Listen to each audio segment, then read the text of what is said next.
Keegan.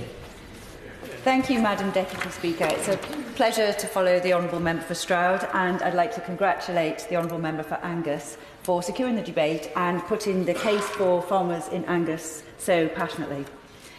In my constituency of Chichester, we are home to a fresh food industry that has an annual turnover in excess of £1 billion and 9,000 full-time employees.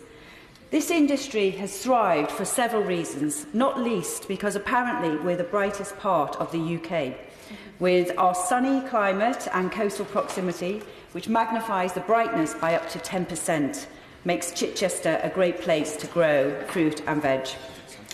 The growers in my area can only continue to grow, in every sense of the word, if they have the workforce to harvest their crops. According to the chairman of the West Sussex Growers Association, the impacts of Brexit or the EU referendum are already having an effect. Investment locally has been held back by many growers as they are awaiting the outcome of the negotiations, and I'm aware that some of their costs for raw materials have increased by up to 20% due to the falling value of the pound on the international markets. On the flip side, our currency devaluation has made our homegrown crops more competitive, so for some, sales are up. Seasonal migrant labour within the growing industry has been part of its history since the post-war period.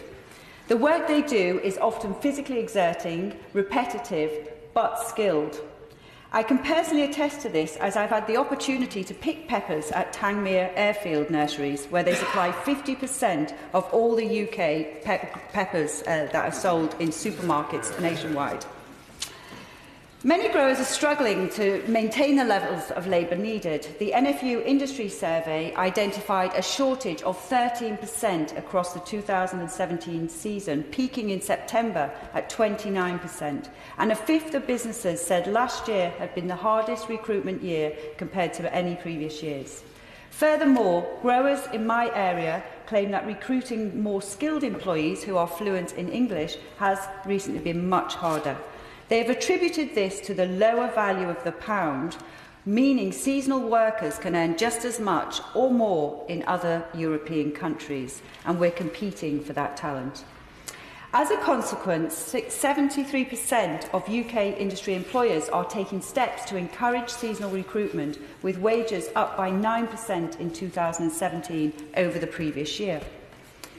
The rural industries have generally made efficiencies and increased productivity by using advanced robotics to move rows and rows of pots through giant glasshouses from seed to germination to packaging. And as an industry, the utilisation of technology is key. Growers and farmers in my area have invested heavily. However, there is still a point at which people are needed, most commonly during the picking stage. In Chichester, the industry is keen to upskill and train their employees and have begun to implement training schemes such as the apprenticeship levy.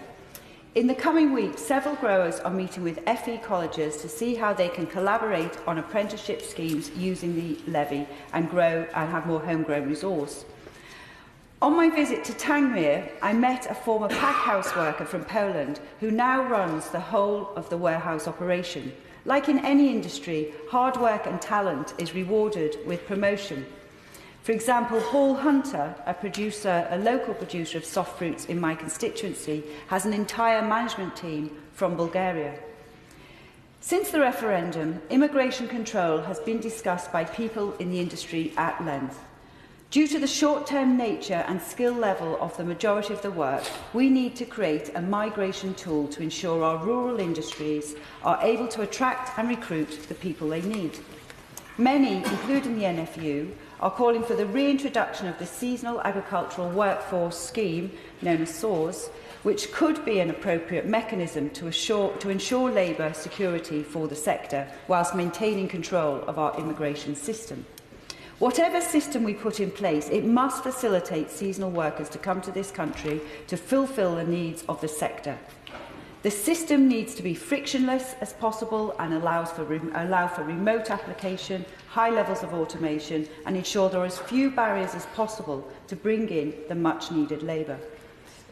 Flexibility is required to take into account crops with longer harvest seasons or for skilled workers, those who are offered career progression. Whilst the rural industries are concerned about workers as we leave the EU, they also see opportunities as a consequence. Many are hopeful about access to international markets where we can sell our quality produce, and others feel there may be opportunities to expand our market share domestically, as some crops are undergrown in the UK, such as tomatoes, of which a massive 80% are imported, despite having the perfect growing conditions in Chichester.